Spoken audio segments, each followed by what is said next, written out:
So, thank you to all for joining in today. Today is our launch day. That is what we are going to initiate one of the very which we wanted to do since long, since the day of our what you call Mission Shakti.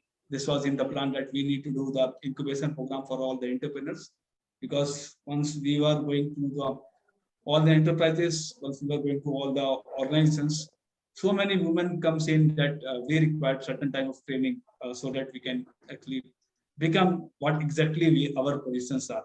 So that is how we have initiated this online incubation program specifically for women entrepreneurs and the girl students. I'm glad to actually inform you all that we have an people, eminent speakers lined up for somewhere around 25 to 26 sessions, and students are also joining in from Avinash Lingam with us during the complete incubation program.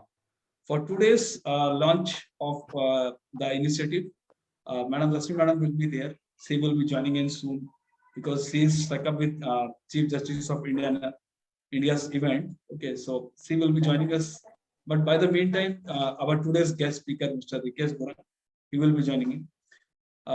Not taking much of the time, I request IT team to actually start the day with a lamp lighting session, and followed by the reading of first the reading of what to call our guest speaker's profile, and then once Madam join in, she will read out. Or if the Arpita's setup is okay, then she will go ahead for that. So I request IT team to actually play the for lamp lighting session. Thank you.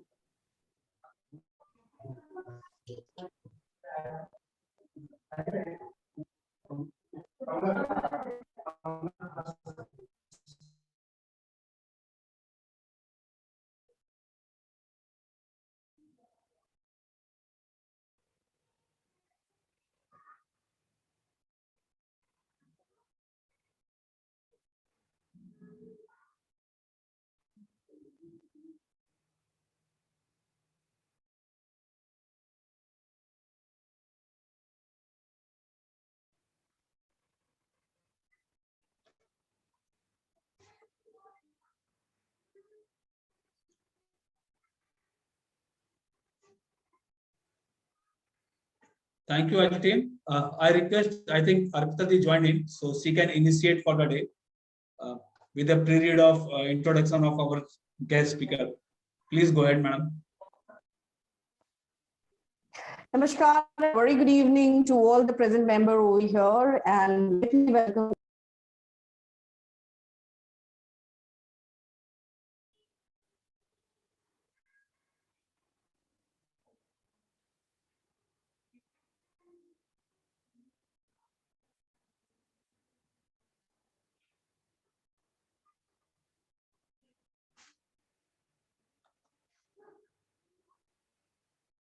I think we lost Arpita ji again.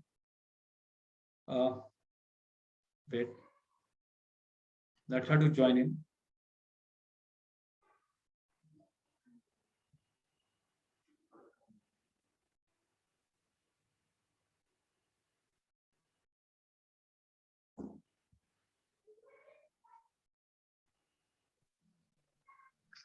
There is some issue with the internet and everything. That is how. Yes.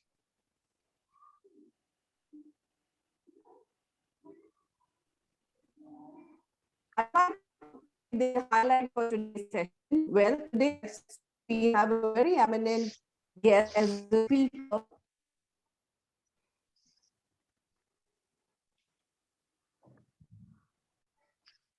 Wait a while.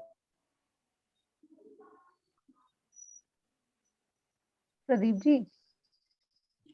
Wait. You need to initiate. Wait, I'm sending it to you so that you can go ahead.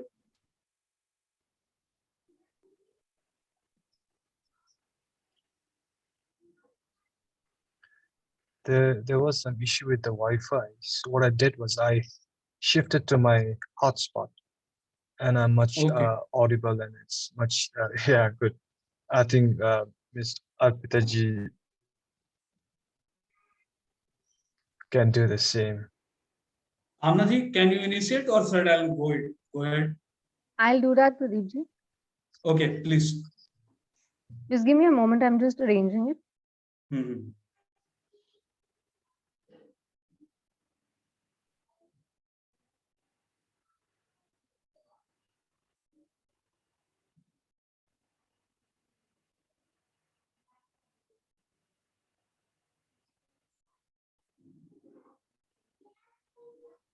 So, Rikesh, thank you so much. And there has been a network glitch, and we waited for you for good 1 minute. And we so appreciate your kindness as well. So, on behalf of the entire team of ANB, we really, really welcome you. Thank you so much for your time. And to begin with, you, the founder and managing director of the Greenwood, Bhutan's first plastic recycling plant, which is working on its objectives of saving the environment by segregating all plastic waste from the landfills in the country, building eco-friendly roads, and reducing import of bitumen and investment on bitumen for road construction, generating employments for the youth in the country. Rikesh Gurung, we're very proud. Thank you so much for the time. Rikesh is also the president of the Bhutan Association of Entrepreneurs and has been awarded with the Best Entrepreneur of the Year 2017. He has also been awarded the Asia's Best Entrepreneur in Technology 2020 and Global Star Change Makers Award 2020. Congratulations. I think we have Arpita with us, and Arpita can do the needful. I'm just saying because she had to do it, and I suddenly see her on the mantle. Will that be okay, Pradeepji, if she takes it forward? No, no, please go ahead. Go ahead. You can go ahead. All right. So, UNEP Low Carbon Lifestyle Change Award 2020 and many other awards to his credit. He is also the regional winner of Entrepreneurship World Cup Top 100 cohort from 200 countries. His company has built 105 kilometers of road and reused 600 tons of waste plastic. Impressive. He is also the founder and managing director of AB Ventures Bhutan First BPO. Rikesh also sits as board of directors in different CSOs and associations in Bhutan and abroad. He was recently appointed as the independent board of director of Green Bhutan Corporation Limited, a state-owned enterprise of the Royal Government of Bhutan. Thank you so much, Rikesh, from my end. Thank you.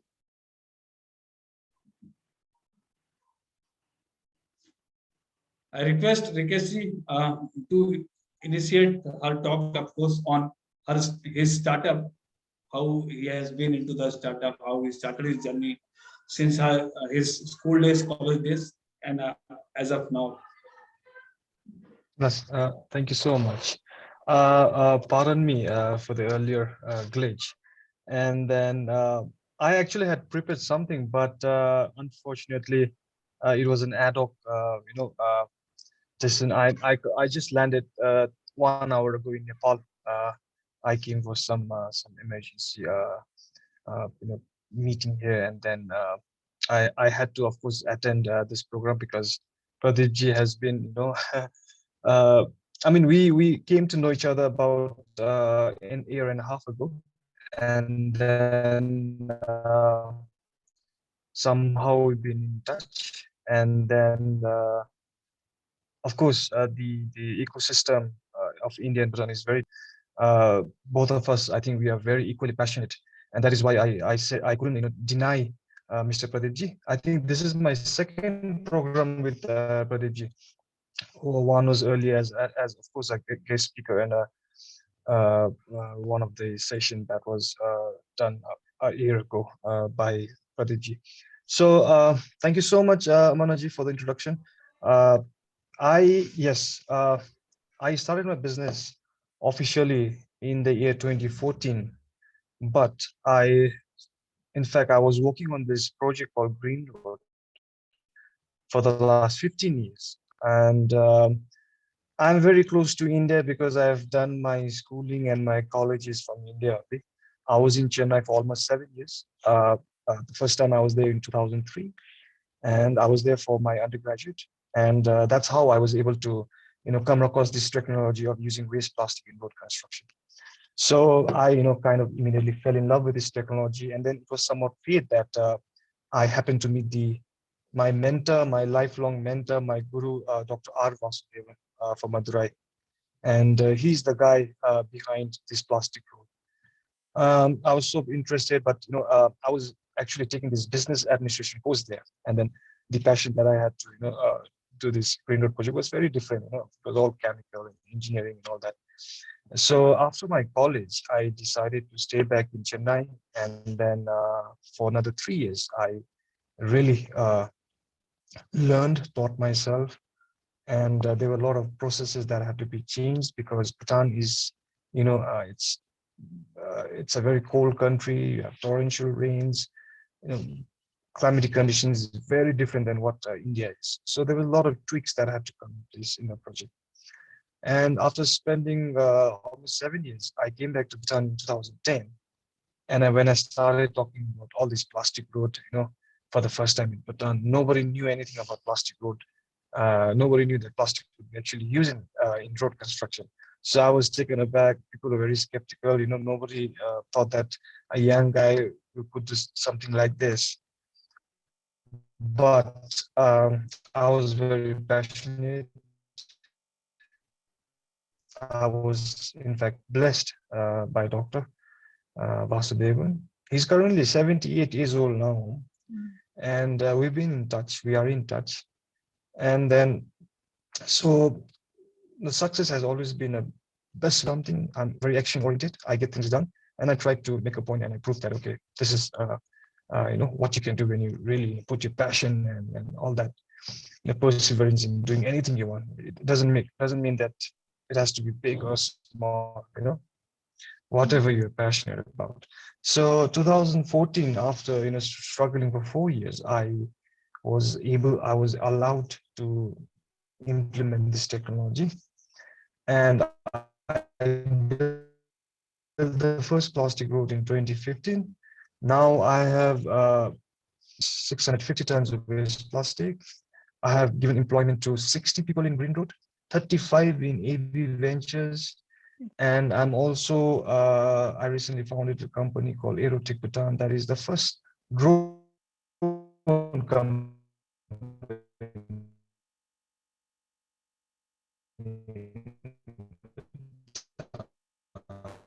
So your voice is cracking.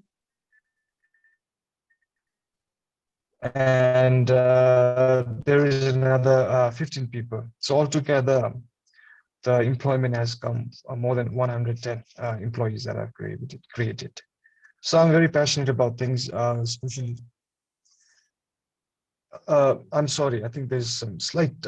Now you're okay. Now you better. We lost you for a minute, but you back. Are you able to hear me Yeah. now? Yes. Can you hear me? Yeah. Yes, we can. Okay. So yeah, so that's how I started, and then the whole aspiration is believed to have been inspired not just to establish this recycling company or a BPO company or a drone company in town, but I think I was very dogmatic to my motivation and thoughts to create a very indigenous product and service to the whole society. And when you talk about road construction, the litter is everywhere in Bhutan. The plastic waste in India. I'm actually recently attending this plastic seminar conducted by iForest in India, Dr. Chandrabhushan. So I'm still in the phase of learning more things about plastic, even though I am into this technology, but learning never ends. And I think that's one great part of being an entrepreneur. You get to learn everything new thing every day. You get to meet people. Say I'm here in Bhutan, I get to see Pradeep ji, Amana, Dr. Mandakini. So it's a very interesting world of being an entrepreneur. Of course, it comes with a very emotional challenge also, when you're the only person trying to do so many things, and then people very skeptical about but yes, that's what I like about being an entrepreneur. And the hardest thing about being an entrepreneur is having people say no to you constantly, whether it's your prospective customers, financial friends, enemies, family members. There'll always be doubters. So your hardest job as an entrepreneur is not executing on your business vision, raising funding. I think it's coming back for more no's you can possibly imagine and proving doubters wrong. And not everyone wants you to succeed, nor will everyone like you. Once you come in terms with that, I think you can take the vision to a very higher level. whole new level.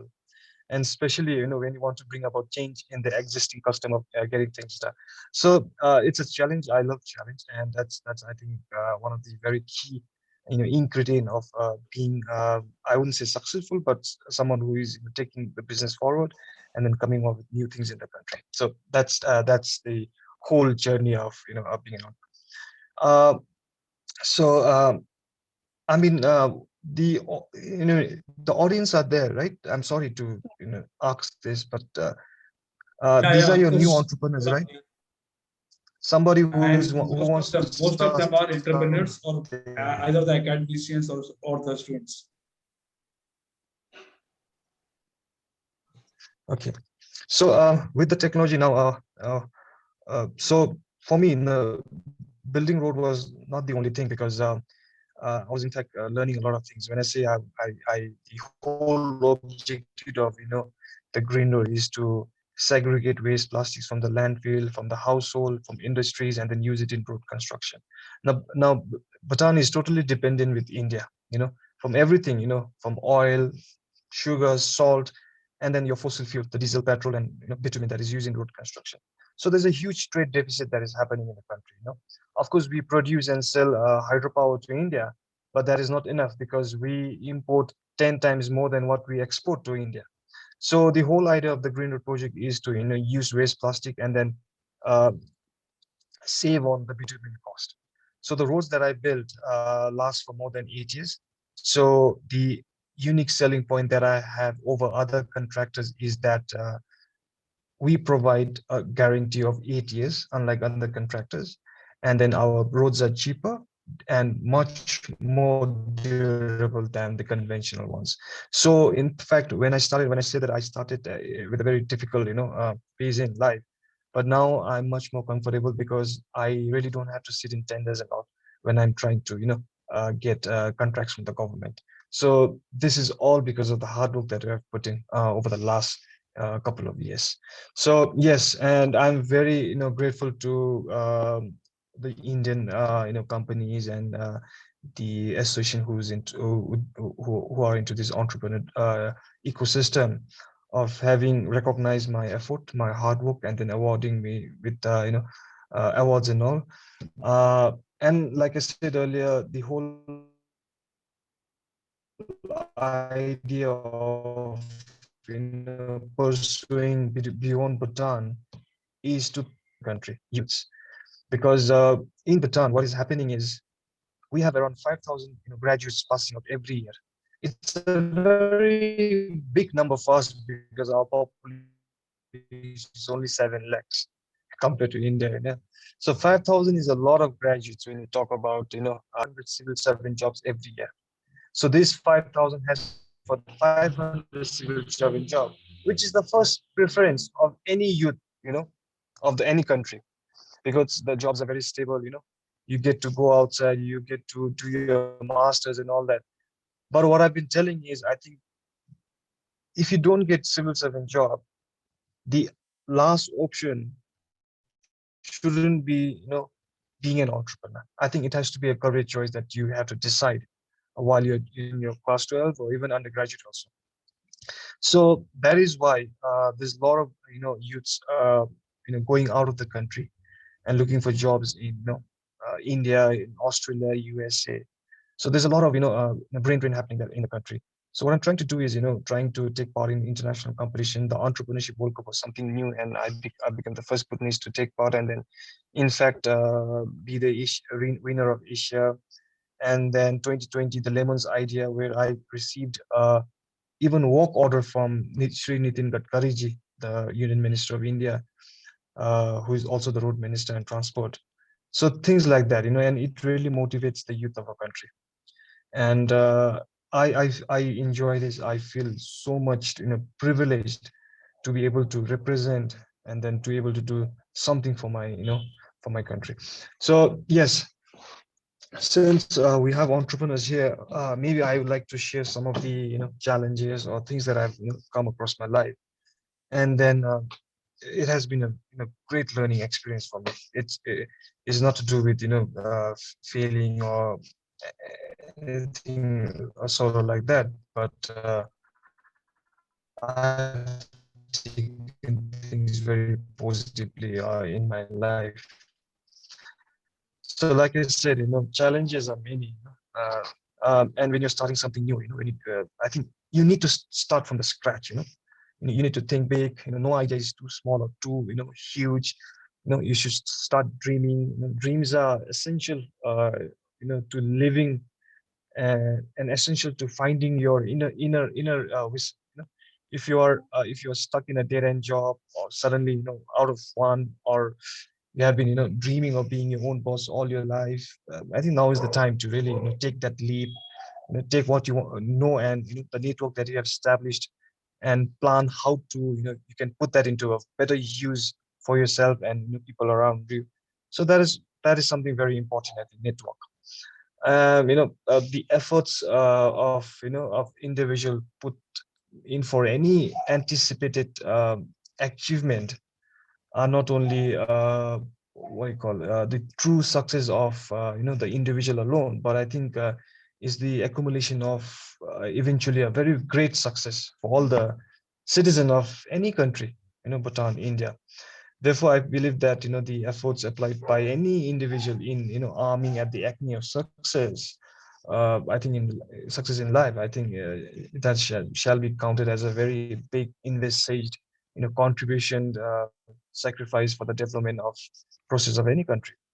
And when I started my entrepreneurial journey, there were times when people around would tell that only 1 out of 10 people becomes an entrepreneur. But I feel that the startup success is not the consequence of having the right gene of being at the right place at the right time. I think the Atma Nirbhar Bharat learning program has been been mentoring a lot of entrepreneurs, young entrepreneurs. I think it is the accumulation of all these mentorship programs, support. All these things should come together, and then the success of any startup would be more. So I believe in that. It doesn't mean that I was born to be an entrepreneur. No, nothing like that. But I think I was the black sheep of the family because I chose to be an entrepreneur when I decided I want to be an entrepreneur. When everybody was looking for civil servant jobs and everything. But I think I'm kind of enjoying where I'm now because people know me of what I'm doing.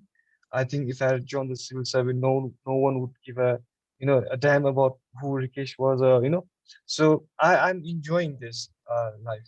I'm meeting a lot of new people. I don't think I'll be able to do that if I was a civil servant or a teacher or anything. So this is very interesting, and it is just a great learning and opportunity for me. Uh, yeah. So like I said, so passion and education is very important. I use the word passion a lot when I talk about my business, when I meet people.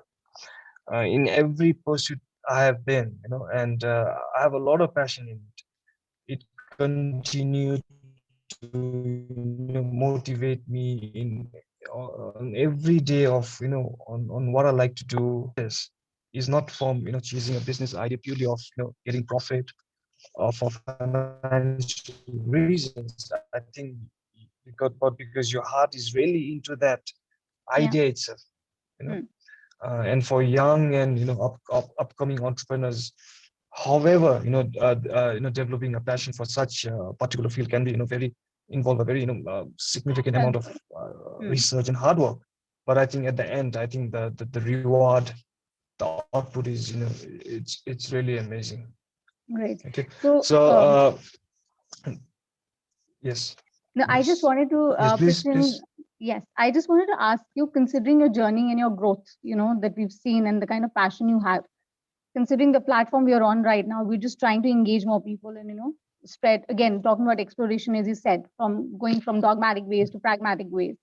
I would just like to ask you, we have entrepreneurs on board, right? So what is the one thing that you will tell them, to really focus on, and what is the one thing that you would really suggest? Okay, okay. See, now I've met a lot of entrepreneurs in life, and then but like I said earlier, they were not able to get a government job, and then they tried for a corporate job, and then when nothing worked out, they wanted to be an entrepreneur because that was the easiest way of getting self-employed, and then making some capital out of it. But that is not why I became an entrepreneur myself. And like I said earlier, I wanted to do something for the community. And of course, people also tell me that, okay, Rikesh, you have a very wonderful idea of doing things. Our ideas aren't so great that it would make us more in terms of getting recognitions and doing so much for the country.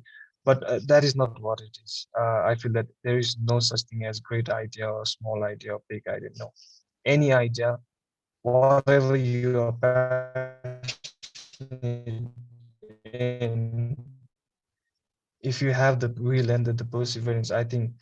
Okay, and I've understood this because just giving you an example, when I said that I pitched in this lemon cider competition in 2020, I was the only foreign and the foreign national that has won the competition actually.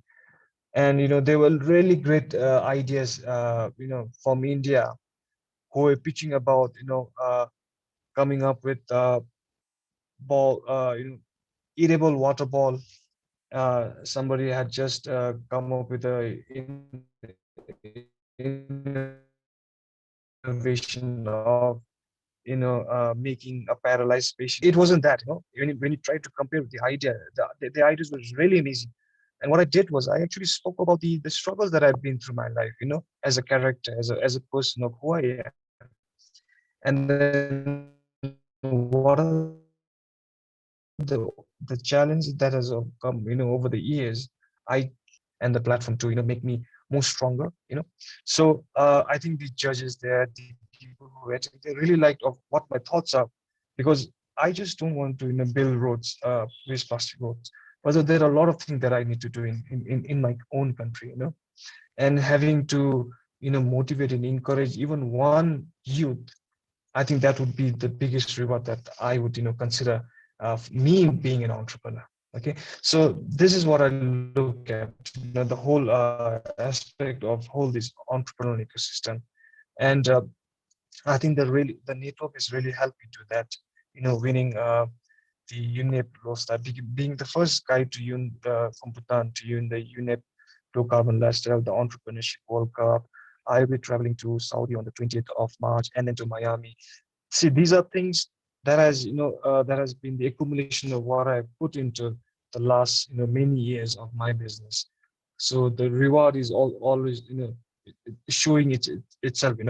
And then so see, one thing, I'll be very very open here. uh for me, the success is not about making money, Amaji and all here. See, I have a 7-year-old son who talks about waste management and green road.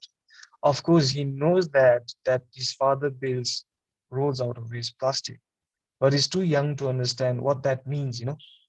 But when he reaches, say, 10 years old, and then comes to know that his father actually built the first plastic road in the country, and realizes the things that I've done, I think I would be the happiest and the most proudest dad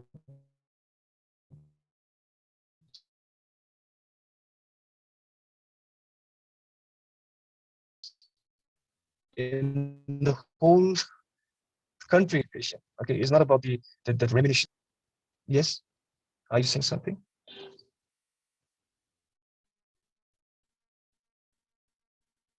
There was a network glitch, so we couldn't hear you in between. So now it's Were you okay. saying something? Info, Chief Guest Madam So joined. Okay. yeah, okay, You can yeah. continue. And once So you it's enter, like this now. In line to the question that you asked now. See, plus thing, and then I just like to take it. See, all entrepreneurs, must ask themselves 3 vital questions that concern their business strategy. First thing is, I think, where are we now? Where do you want to be? How do you want to get there? These are 3 important questions that you need to ask, as an entrepreneur, to yourself. Right? So if you don't know the answers to these 3 questions, you don't have a strategy for success. Instead, you have an aimless, business pursuit and a likely failure on your hands. So business with a very clear, and a very strong strategy solid strategy are prepared to win. Companies with inferior products often beat companies with superior products, because while the big dogs rest on their laurels, the underdogs are implementing and executing a better strategy. So I was learning all about the products that I was trying to come out, that I was trying to launch out, because it took me 4 years to convince the government. But by the time when I launched, I knew in and out of what my product is going to be, what my service is going to be. So I used that very wisely and then very professionally. And now the whole success of the company is when you don't have to be in the company. Okay, now there's a very good team that is actually running the company. The founder doesn't have to be there in the company. That means the whole management, the whole systematic process has already been done there. So this is the success of the company, the true success of the company. That's so Okay, fascinating. yes. Maybe I would like to get some questions where I can be very specific to any one of you. It'll be easy for me to maybe clear doubts. That way I'll be able to, because if I start talking, then it'll keep on going and I don't know where I should be really talking about. So maybe, yes, I'll be open to questions, and then I can be very direct in answering the questions. Right. So thank you so much, Rikesh, for all that you shared. It's wonderful. And as every platform, the purpose is join to connect, right? And to empower and to go forward towards growth. Thank you so much. We have our chief guest today with us. Let me just introduce her, and then we start with the Q&A round, and we'll take this forward from the entire team. We really thank you and appreciate it. So we have Rashmi Singh with us. Greetings, ma'am, from the entire team of Atmanirbhar Bharat platform. Rashmi Singh is an IS officer who has worked extensively for pro-poor governance reforms and women empowerment issues at policy and pragmatic levels. She has conceived and implemented several innovative strategies towards poverty, elevation, and social inclusion of vulnerable groups. Her career spans working in the state government of Delhi, UT of Andaman and Nicobar Islands, Ministry of Women and Child, Government of India, to the urban local bodies in Delhi. As Secretary of the New Delhi Municipal Council, she introduced a new culture of civic engagement over issues like sanitation, environment, protection, value education for children. A notable initiative started by her was monthly Suvidha camps, where departments were brought face to face with citizens to settle their grievances. As secretary in the Andaman and Nicobar administration, she started several innovative programs to enhance the outreach and effectiveness of the departments of the industry, social welfare, and administrative reforms, which was heading steadfast in her commitment to foster instruments for convergence actions. Mrs. Singh encouraged the setting up of convergence forums for child rights at different levels and ushered a new series of Shakti Samanvay camp, convergence camps for women, so as to bring government schemes closer to people living in remote locations, including the difficult terrain of Nicobar group of islands. Another pioneering initiative taken by her was to set up wellness center for women at Port Blair by the name of Arunodaya, if I am saying that right, Arunodaya, for holistic wellness of women, including physical, emotional, and spiritual wellness. That center benefited many women suffering from depression, domestic violence, who could now come out of their zone of silence and give vent to their expressions. Another significant contribution of Ms. Singh was to promote local handicraft, utilizing coconut as a raw material which was earlier going waste. Mrs. Singh tied up with master artisans and designers from Mumbai and Delhi to explore local potential and build capacities of hundreds of women from low income groups who were first generation learners. Mission Convergence Samajik Suvidha Sangam in Delhi, she was instrumental in laying the foundation, structure, processes which defined this internationally acclaimed program, which created new paradigms of governance by aligning government policies and delivery mechanisms to reach out to the vulnerable and building effective public private community partnerships for social inclusion. As the executive director for the National Mission for Empowerment of Women, Government of India, 2011 to 2014, she was instrumental in building a national action plan for saving the girl child in India. Beti Bachao, Beti Padhao is a visible outcome of these endeavors. Mrs. Singh supports several initiatives at her native village in Bihar for education of underprivileged children and creating livelihood opportunities for women as part of her voluntary contribution. Ms. Singh has been honored nationally, internationally for her work, and some of the notable awards and recognition she's received are the Commonwealth Association for Public Administration and Management, Innovation Awards for Stree Shakti from 2006, Mission Convergence 2010, Leadership Award for Internationals from University of Minnesota, USA 2011, Women of Excellence Award from FICCI Flow, Devi Ahilya Bhai Holkar Award, Sri Sakti Award by the Ministry of WCD, Government of India 2010, and Dayavati Modi Sri Shakti Samman 2013, TP Jhunjhunwala Foundation Award 2015, Kashi Vidyut Parishad Award 2016. Distinguished Alumni Awards from Lady Shri Ram College in 2019 and the first Atal Samman Award for Exemplary Contribution in Public Service in 2019, Ms. Rashmi Singh. Ms. Singh received her bachelor's degree from Lady Shri Ram College, Delhi University, and has an MPA from Hubert Humphrey School of Public Affairs at the University of Minnesota, USA. She also has a postgraduate diploma from the IHS Erasmus University, Netherlands. She has recently been conferred with the doctorate degree from the University of Lucknow for a thesis on women-centric convergence, an approach to good governance. Mrs. Singh has been a member of several expert committees and task working group and drafting women's agencies, drafting committee on 12 5-year plan, on women's agency and empowerment. Central Board for Contract Workers constituted by Ministry of Labor and a special invitee member of Management Committee of PhD Chamber of Commerce. So fascinating, impressive. India and its Gender Task Force 2014. She was nominated as an expert member of Beijing, plus 20 steering committee convened by UN. It's amazing. I am just in awe right now, ma'am, and I'm going forward reading this. Conveyed by UN Women India 2014. She was the national convener of MDG Post 2015 Development Agenda on Gender Issues, anchored by the United Nations India Office on Gender. She was the first registrar for UID in India to develop a methodology for linking homeless persons with Aadhaar and creating an institutional mechanism for meeting needs for safe shelter, nutrition, health, and livelihood needs for most vulnerable. We welcome you, Ms. Rashmi Singh. Thank you so much for being here. Pradeep ji, over to you. Thank you, and I'm extremely sorry first for connecting, through my phone while I'm returning from a place which I must talk about. So at the outset, apologies for connecting late, and I will, also like to thank you for reading this very, very long, kind of a reportage of many of the things which I would have done over the course. But it's always nice, when you also reflect down the journey. And in this particular forum, when I think there are a lot of entrepreneurs, in the making already who have succeeded and shared their success stories.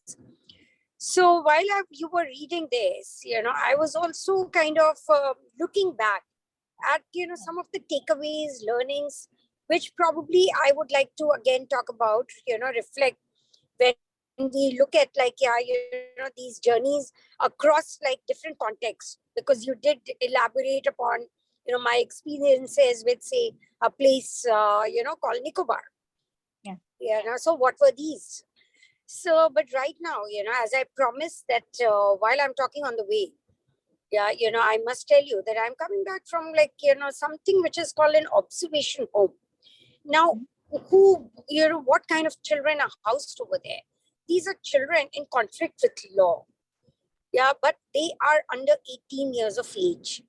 And today was the culmination of 1 week long activities, where there were a lot of these legal, advocates and the legal service authority and, one of the judges from the Delhi High Court. So it was very interesting to see the kind of grounding which was done through the medium of sports for the last 1 week. And today, while the tug of war was happening, on the one side are the judges, the bench of judicial magistrates. And on the other side are these children who are somewhere between 16 and 18. And when I talk to them, many of them, yeah, they are like, actually groping for what to do in life, because somewhere by accident they are here.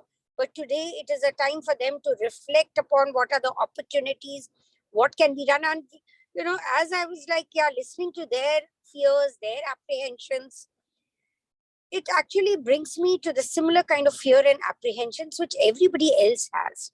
It's, you don't necessarily have to be placed in a very difficult circumstance to have that fear and apprehension.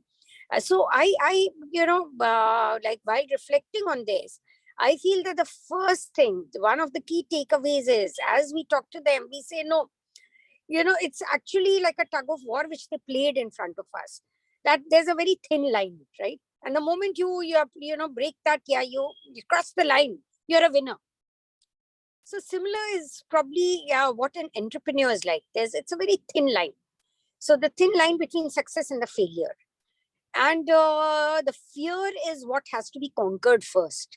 I may be sounding like a psychologist, but as I said that, like, since I'm like coming from a particular context, so I think it is the mental makeup.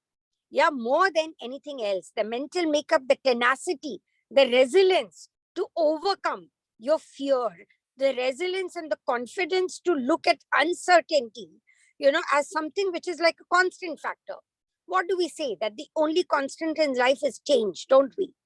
So if so, as an entrepreneur, the moment you feel that everything has to be in full control and a very controlled environment, well, like, you may be in for some disappointments. So it is like, first very, very important to tell yourself, condition yourself about the kind of uncertainties which you might face and the kind of responses, to these uncertainties, which you would be capable of, making and responding to as a matter of your own choice. The moment we, recognize these challenges, which are very, very, very inherent in the process, and we recognize the fact that, the more we adapt to, the changes by way of, using it as any learning, to further improve upon like what you can do, I think the success is yours. So I think very, very important, because see, I'm not here to talk about the business ventures, although I can share some experiences of like some of the people that I have had the opportunity of, in terms of looking at their stories, from rags to riches.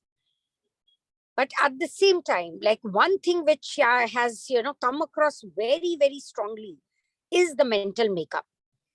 And when I, now, as I promised again, that I will reflect upon some of the journeys, say Nicobar, and why I say rags to riches. Well, I actually saw the stories of like, the coconut, which is lying all over, and or like maybe in every courtyard, but not being, used as a like full marketable commodity. And here with like little bit of nudge, again, starting with like breaking that inertia, to start exploring with something. When we start exploring, it doesn't mean that the success is going to come day one, but you start exploring with something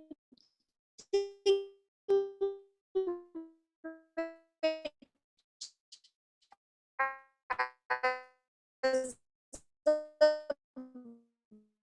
business potential.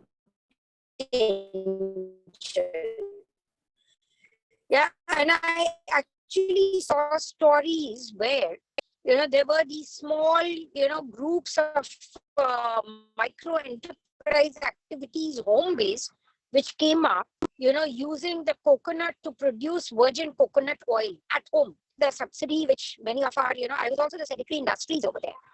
So to be able to avail of, some of the look at, which are there in, missing, whether it's say, horticulture.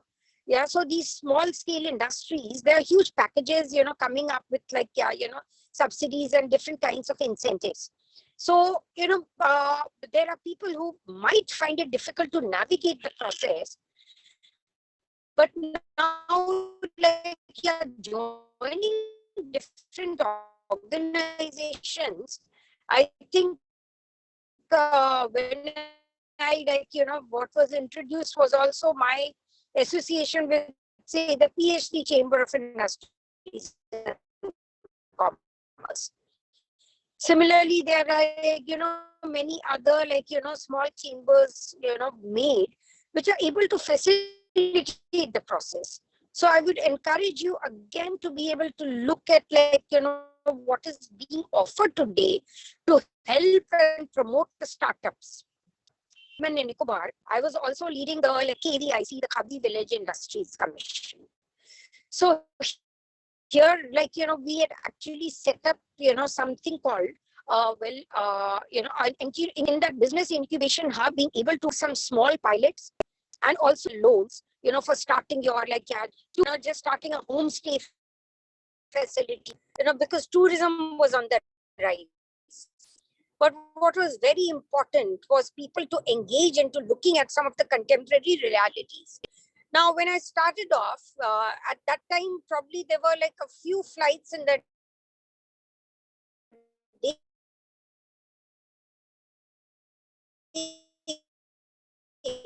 And in 2 years, when I was with that, the tourism was on the boom. With point of time, just recognizing the potential in a particular sector, there were many of these small activities, ancillary business, which had come up. Handicraft was like a byproduct again. More tourists are there, more opportunity to, start using. There were different types of products from the coconut itself, which were getting, made into highly likable, saleable commodities. So similarly, recognizing the, science of what, where the opportunity would lie, in terms of skilling. So when I say skilling, now I would recall a special package which was designed for people with hearing impairment. Now, what was it that, can they be trained to work in the hospitality sector? Because we discovered that they were very good in terms of taking the, in the repeated kind of things, and they'd be very focused. So in the hospitality industry, some of the hotels started making that a USP, that we are employing persons with disability. And you might also have heard about the Lemon Tree experience. Lemon Tree is a chain of hotels, and Lemon Tree has used this as a USP. Now, why I'm telling you this is, because you need to find you need to make a narrative today, whether small or big. Now in terms of many of the good practices, we come up with say stories like no child labor. We come up with stories like say,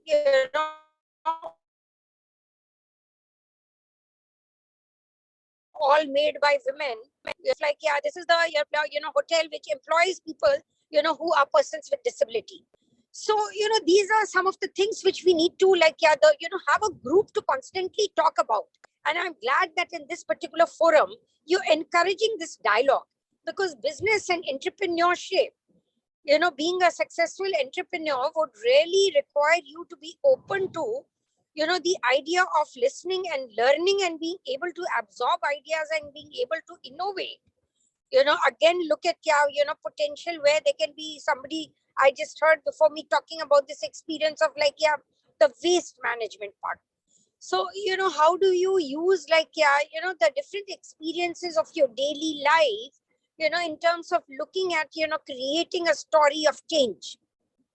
So those are certain things which I feel can probably I've missed out on a lot of the the intro part in terms of the context which you would have talked about. So I don't have the benefit of getting the whole gamut of who's connected and what kind of questions you have in mind. But these were some of my initial thoughts that you need to really keep engagement on a constant basis. That will really help you. And I would just end by also saying that while you do this, make your own story, create your own story. You be be the architect of your own story. Be the hero, or the heroine or the lead, actor of your own story. Because then you'll find a thrill in creating a narrative even better when you put yourself at the center stage of the story which you have created, which revolves around you, and you start writing. I think that can really help you to reflect better in terms of like where your the anxieties are. How did you conquer that anxiety? And to complement it all, be a good reader also. I think there's no substitute to that. There are like a number of learning experiences from the business leaders around the world, small or big, and read not just about the success, but I would strongly encourage you to also read about the failures and how, that could be converted into a success later. So both will really help you. With these, I wish from the bottom of my heart, all of you, great success in whatever you do, and be able to make a difference, a meaningful difference, not only in your life, but in the lives around you, in the value chain, who will be impacted by what you do. Thank you. Thank you, Dr. Rashmi Madam, to be with us and to share her views on how the entrepreneurship journey and how exactly the startup should look on. I do appreciate that Madam said that build up your own story and just frame out your own story, become an actor of your own story and reflect it. If you are reflecting it on, I must say others will get inspired or inspiration for that. And the aspiration goes accordingly, the way we actually project on our stories, our success or in our the challenges. I would like to actually uh, present how we are actually formatting this. What was the idea behind doing this? Once we were doing the Mission Shakti program for the industries, we did for around 18 divisions of Uttar Pradesh, and some 1,000 women we have come across, those who are working in industries. Some of them are, of course, on the board as a director, or some are as an HR. But all of these ladies, those who are in the companies or industries, they somehow are a rubber stamp board directors, or I must say, they don't know about the business, how it is going on. So they actually initiated or they speak to me that, Pradeep, can we have one of the incubation program likewise, so that our women, those learners, HR people, this can really actually go on and learn on about the startup. And this is how this idea came in, that we will be going and doing startup or the incubation program.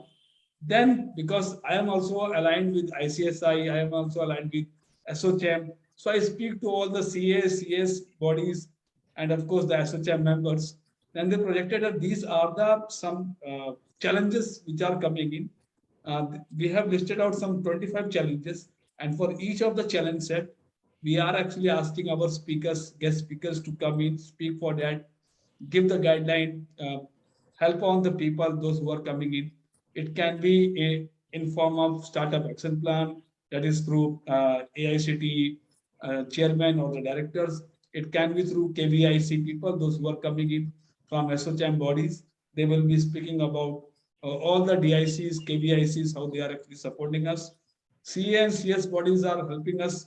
What all those financial plans are there? What can be the technical schedules for the program?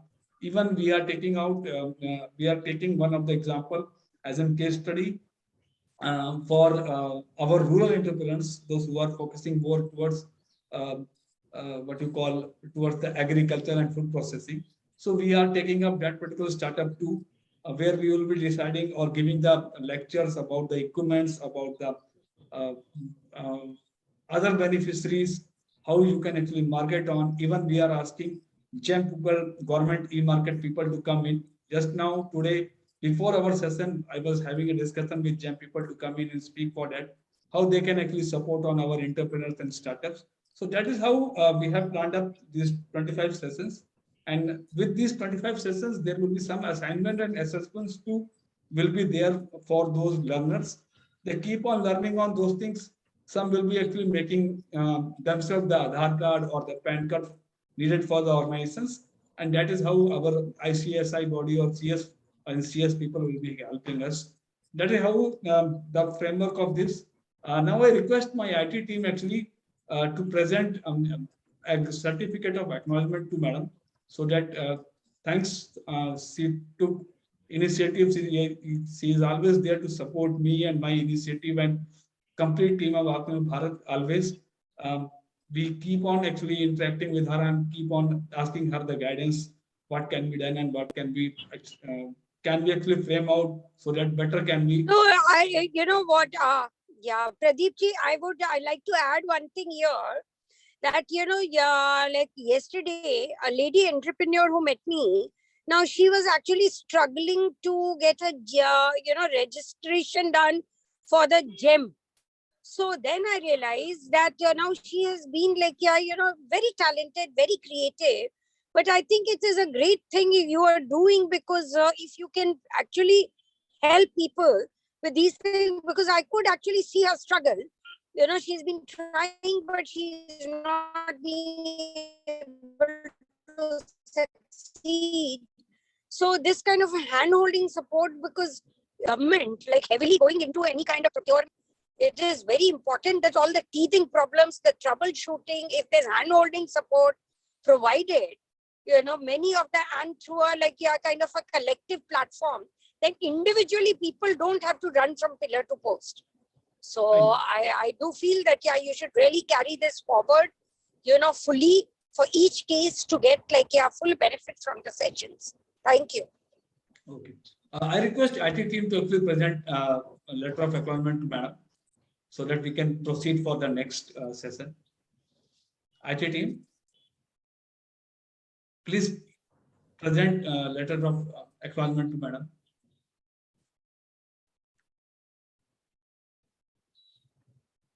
Priyanka or Lakshmi, are you there? Yes, sir. Please do the needful. Okay.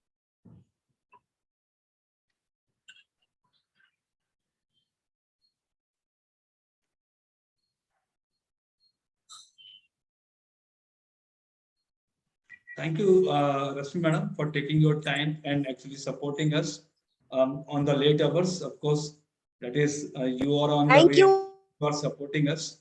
Thank you, Madam, for. And all the best. I'll be logging. Okay. Please present it. So this is, thanks, Madam, for your kind intervention and support. We are looking forward for this 3 months online incubation. Madam will be there for supporting us and guiding us on. And she logged off, of course, because she is on the way. Thanks to IT team.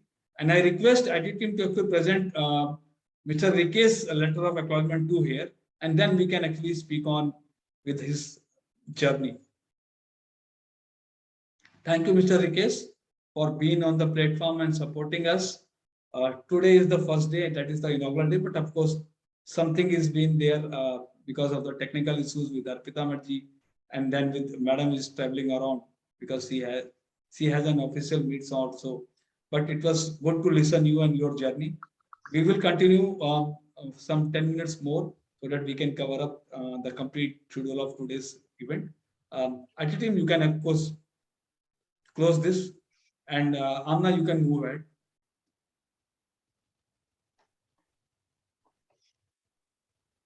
It was so wonderful of ma'am to actually give us the time, despite her busy schedule. And as she said, in her repertoire is such, Rikesh, thank you so much for being so kind. And I was, in fact, I was watching everybody, listening to her so earnestly, because her experience is so wide and vast. And as I said, this whole program, this whole initiative, this whole effort is only, to talk about, when we say that forward is forward, that is the movement, we want to, stick to and talk about, which is sustainable, which is viable, which not just talks about saying that potentially harnessing what is needed, but also how you can grow and how you can continue growing in the process. So beginning with the Q&A, as you suggested, we're going to ask our entrepreneurs to really, the young students who are here learning, whatever questions they have in mind, they can shoot up. And even we, as learners on the board, we'd like to ask you as well a few questions, if that's okay, and we can start with it. I had one question to Rikesh ji, of course. because I know how his journey has been up to now. Because Rikesh, what exactly were the challenges? Because you were not, as per the background, if you see, you were not with the same background. That is for uh, technology, which I am talking about, or which you are working on.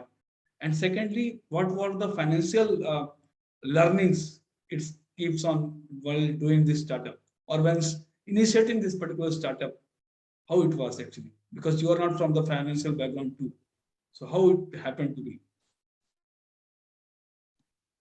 Your learnings on financials, how you have actually engaged yourself to learn on the financials of your startup, first thing, and your learnings upon the technology which you were not exactly with the background as per your qualification also.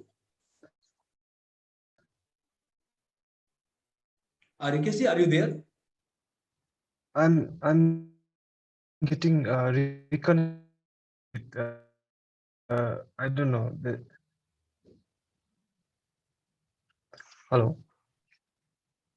You're hello. audible. Rikesh, I'm asking about uh, what were the challenges you met on once you initiated your startup for financial understandings.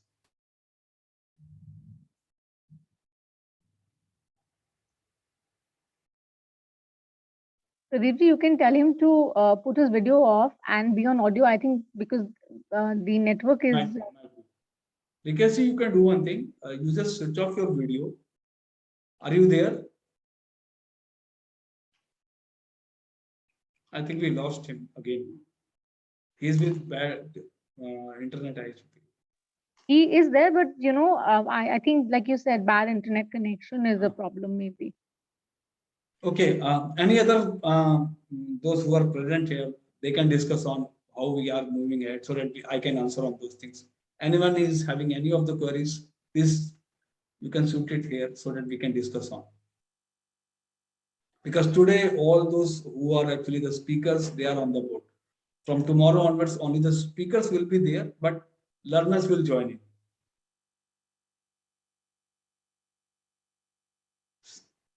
Did any speaker I'm sorry. have? Yeah, Rikesh, can you Yeah, hear me? I'm sorry. I can hear you. Yeah. Okay, okay. So my Yes. question was, once you initiated your startup, what was the initial challenges as per the financial understanding? Because you are not from the background of commerce or the finance. How it Yeah. happened? Yeah. Yeah. Yes. So there's a funny thing actually about this, and so it is very difficult for any entrepreneurs like myself because I come from a middle class family. So when I'm going to a bank and once want money to establish a project, they would always ask for collaterals. And there has to be a fixed asset, whether it has to be a building or a land where I can so like, but that was one of the most challenging thing that I had, and but thank God. There was a new initiative at that time, at a point of time in 2014, when Business Opportunity and Information Center got established, that was supporting and promoting entrepreneurs who wanted to set up new businesses in the country. So I was the first person to get funding support from there, and I was actually uh, given actually 8 million to start my project. But then I was sitting down and I was trying to calculate the monthly EMI and then the money to pay to my staff. It was quite huge. I was very scared, and I what I did. I went to the bank and I said, I don't want the 8 million. I just want 5 million. I'm going to make use of this. But after 2 months, the money was over. The 5 million was over, and I had to go back to the bank and again beg request. But they said that no, this is not going to happen. So yeah, so that's how started bootstrapping own money. I was able to convince my parents to lend me some money, and then I started. So I started, like I said, with the initial of 5 million plus 5 million, which was 10 million, which is equivalent to 1 crore here in India. And currently, the company is valued at 1,550 million. That is 15 crores. And my annual turnover is about 12 crores. That is 120 million. So starting from where and how. So I think it is very important to start with a very proper, planning. Shortly after, launching many startups, they experience these financial obstacles, the cash flow, working capital, and the challenges because they lack a very clear business plan. And I was like I said earlier, the plan, the product was something I had spent a lot of time in, so I knew what I was doing. Right, even before I started my business. So I was trying to keep the control of the whole operation. It was very vital that I was able to plan my business with its very detailed description of the idea, the process. So that's how I was able to do it. And one of the mistakes that I made in terms of, which is very relevant with financials and then the human resource, was,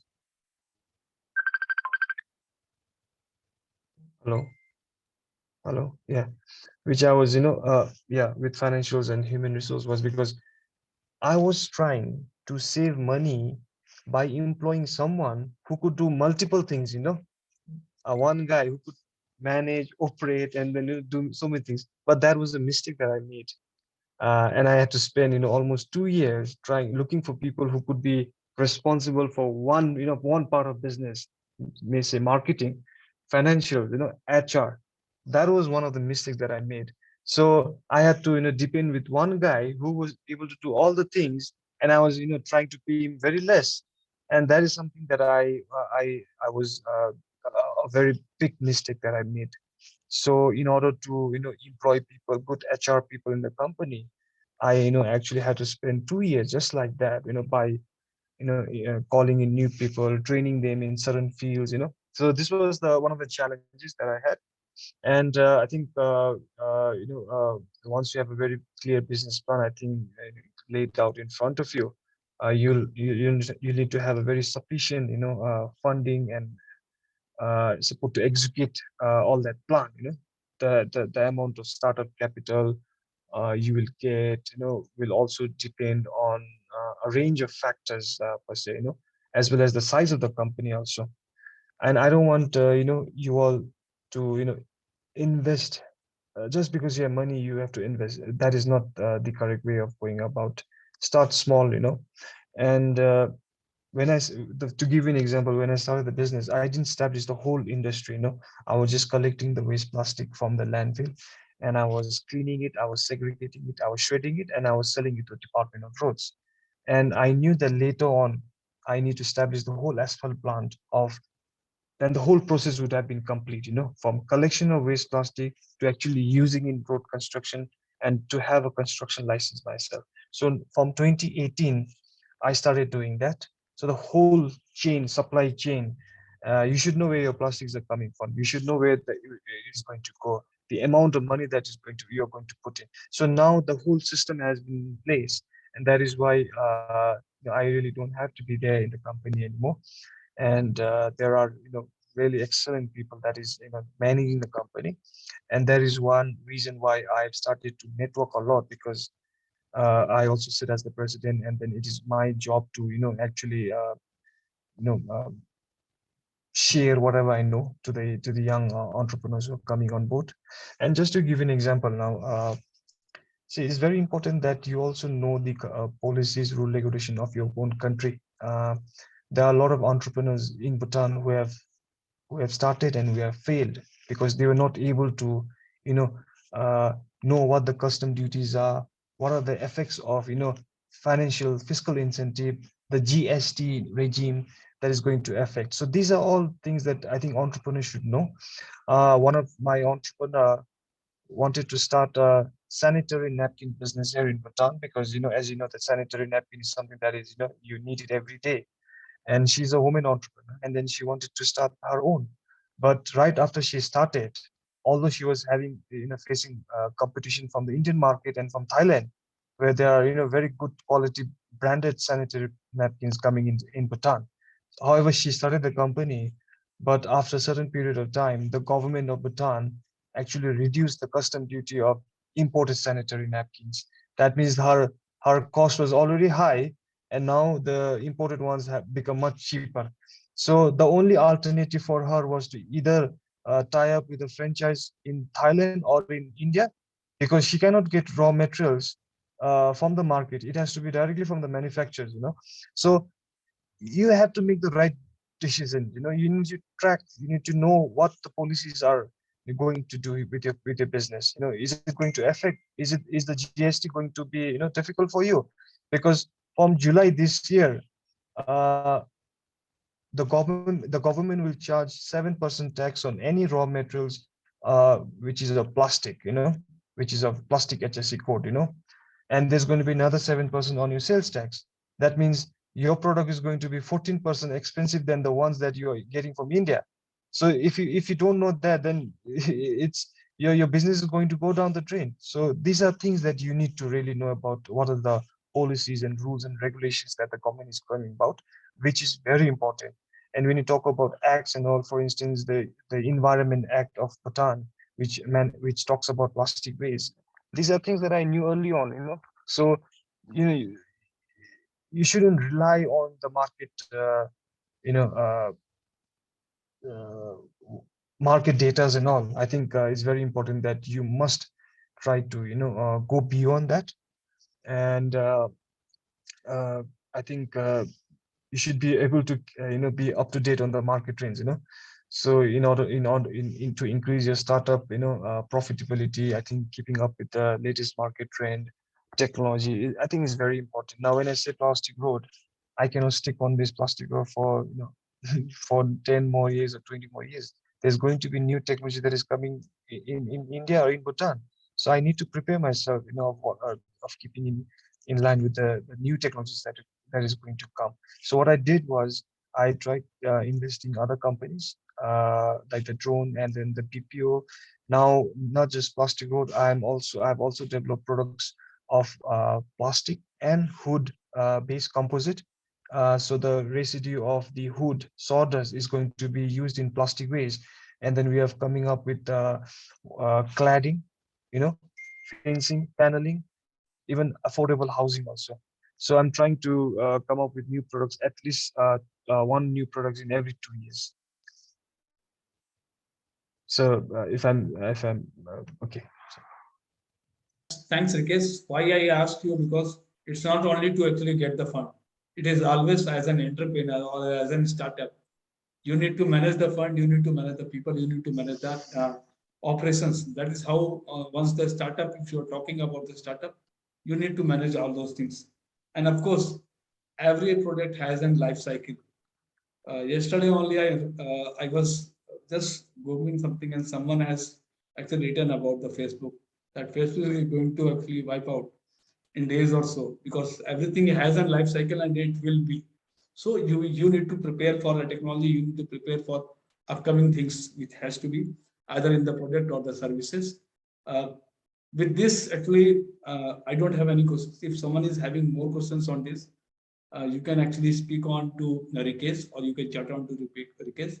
We will be sharing these details to all the startup ecosystem people, those who are with us as a speaker and as a learner also. So they will be getting contact details of Rikesh very soon. Anna, you have any question? Please go through ahead, and you need to close the live. Okay. Rikesh, I really wanted to ask you that you spoke about the funds you received and then, how you thought about managing and then you went back to the bank, the entire story. Tell me revenue and then to growth, the uncertainty, dealing with that. How do you handle that? Because that kind of mindset, because Rashmi also spoke about that, your mindset needs to be in the right place. Most of us as entrepreneurs, 'cause I'm an entrepreneur myself, it's very difficult, at times to kind of be in that frame. So you have to kind of practice it. What is your take? What is your advice? How have you kind of balanced yourself out during the challenges that you've seen?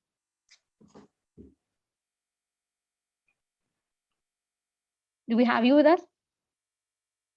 He is there, but can you repeat your question again? That will be more beneficial for him. I Try to ask in 2 or 3 words. What okay. exactly? Okay. So I'll just use 3 words now. Please. No, Mandakini, it will be better. I think we lost Rikesh. Okay. Hmm. What was your query? My query was revenue to growth. That is 3 words. Okay, revenue to grow. How do you kind of go forward? Because as an entrepreneur, I'd like to know, how do you do that? And it's not that easy, no, to dealing with the uncertainty. Sipraji And will join tomorrow. Sipraji will Huh, join tomorrow with huh, us. Okay. huh. And she will take on this question with her Done. session also. How to grow with the revenue to startup. Hmm. Of This is course, for these getting young a lads who are revenue, getting here. a revenue is Yeah, always sure, something. sure. I would love to take that question tomorrow. And I am mesmerized by the kind of speakers you have lined up, Mr. Pradeep.